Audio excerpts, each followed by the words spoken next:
Жетінші есеп өте оңай. Логарифмнің негізгі қасиеттерінің бірін пайдаланамыз. Негіздері бірдей болса, аралары қосу болса, оны көбейтеміз. Ал азайту болса, бөлеміз. Мен логарифм 6 деп жазу аламын.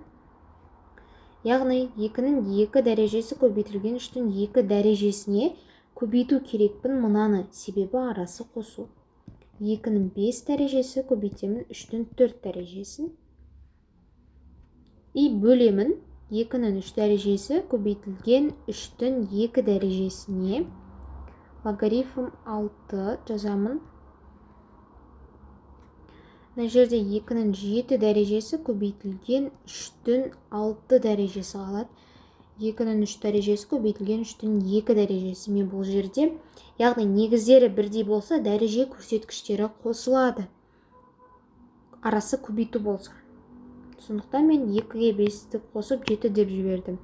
3-ге 2-ні қосып 6 деп жібердім.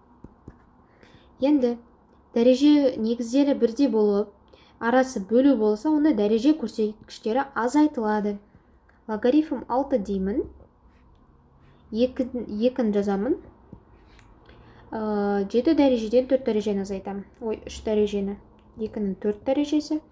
3-тің 6 дәрежесі азайтылған 3-тің, яғни 6-тан 2-ні азайтам. 3-тің 4 дәрежесі.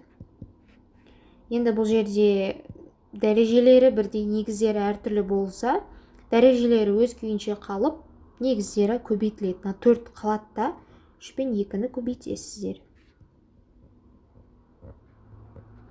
6-ның 4 дәрежесі. Мынау кетеді, сонда 4-тің өзі қалады. Жауабы 4.